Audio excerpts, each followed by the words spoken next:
Welcome back to me TV. నేను మీ స్వాతి. అనకాపల్లి జిల్లా నర్సీపట్నం నియోజకవర్గం మండల కేంద్రమైన నాతవరంలో వైఎస్ఆర్ కాంగ్రెస్ పార్టీ మండల స్థాయి విస్తృత స్థాయి సమావేశం నిర్వహించారు. ఈ కార్యక్రమానికి ముఖ్య అతిథిగా వచ్చిన మాజీ శాసనసభ్యులు పెట్ల ఉమాశంకర్ గణేష్ మాట్లాడుతూ తెలుగుదేశం ప్రభుత్వం మోసపూరిత వాగ్దానాలతో అధికారంలోకి వచ్చిందని అన్నారు. సూపర్ 6 పథకాల పేరుతో నిరుద్యోగ యువతను మోసం చేసి ప్రతి నెల 3,000 రూపాయలు నిరుద్యోగ వృత్తి ఇస్తారని చెప్పి ఏడాది అవుతున్నా ఎంతమందికి ఇచ్చారని ప్రశ్నించారు. అలాగే నర్సీపట్నం నియోజకవర్గంలో 1వ తరగతి నుంచి 12వ తరగతి వరకు సుమారు 40,000 మంది విద్యార్థులు చదువుతుంటే 27,000 మందికే మాత్రమే తల్లికి వందనం ఇచ్చారని, మిగతా 13,000 మంది పరిస్థితి ఏంటని ప్రశ్నించారు. ఎస్సీ, ఎస్టీ, బీసీ, మైనారిటీలకు 50 సంవత్సరాలకే పింఛన్ ఇస్తానని చెప్పి ఎంతమందికి ఇచ్చారని ప్రశ్నించారు. క్యూఆర్ కోడ్ స్కాన్ చేస్తే చంద్రబాబు చేసిన మోసాలు తెలుస్తాయని గ్రామాల్లో అందరికీ తెలియజేయాలని కోరారు. ఎప్పుడు ఎన్నికలు వచ్చినా జగనన్న గెలుపే ధ్యేయంగా పనిచేయాలని కార్యకర్తలు కోరారు. ప్రతి కార్యకర్తకు పార్టీ అండగా ఉంటుందని, ఎవరికీ భయపడనవసరం లేదని తెలిపారు.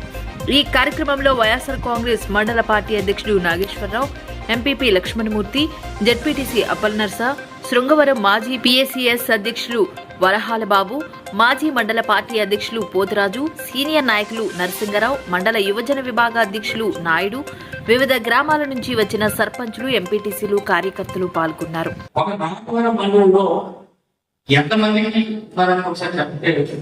ఈ సోపరిస్థితి సాంఘికంలో నిరుద్యోగ వృత్తిని 3,000 రూపాయలు ఇస్తున్నారు.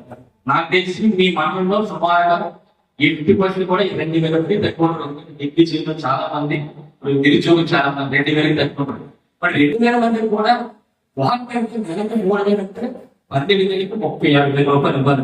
మరి ఈ రోజు కూడా సంవత్సరం లేకపోతే కూడా 11వ తేదీ కూడా ఈ రోజు కూడా 30,000 ఇవ్వలేని పరిస్థితి ఉందని చెప్పి మీ అందరూ కూడా గ్రామాల్లో యువకులందరూ కూడా ఒకసారి అనుకోని చెప్పాల్సిన అవసరం ఉంది. అలాగే తల్లికి వందనాలు ఒకసారి చెప్పండి, తల్లికి వందన గురించి కూడా చెప్పాలి. ఈ రోజు తల్లికి వందనాలు కంటే సుమారుగా ఈ రోజు ఏ ధరలో 20,000 మంది నీకు అభిప్రాయం చెప్పంటున్నాను.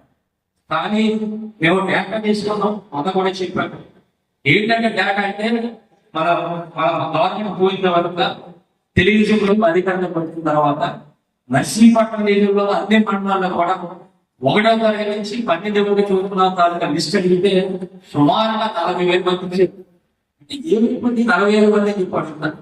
40,000 మంది ఇక్కడ చదువుతున్న పిల్లలు ఉంటే తల్లిపోన్నాం. ఇది కేవలం 27,000 మంది అంటే సుమారుగా 13,000 మంది కాబట్టి మళ్ళీ నాకు ఏం చెప్పారు చిన్న గారు, ఈ 4,42,000 కోట్లలో 2,000 చంద్రబాబు గారు దిగిన దానికి 2,60,40,000 కోట్లు. అంటే జగనన్న ప్రభుత్వంలో అప్పు చేసిందంటే కేవలం 1,75,000 కోట్లు. ఇది స్వయాన సెటల్ తీసుకుని చేసింది. దీనికి మన ప్రభుత్వంలో జగన్ ప్రభుత్వంలో 1,80,000 కోట్లు అప్పు చేస్తే దానికి 15 లక్షల కోట్లు అని చెప్పి మరి ఎలాగా మీడియా ఉంది కనుక మీడియా ద్వారా రావస్తుంది. సంవత్సరానికి ఏం చేస్తున్నాం, 5 సంవత్సరాలకి బాండ్ కూడా గుర్తు చేయాలి. బాండ్ చాలా మంది ఇంట్లో పెట్టుకున్నారు.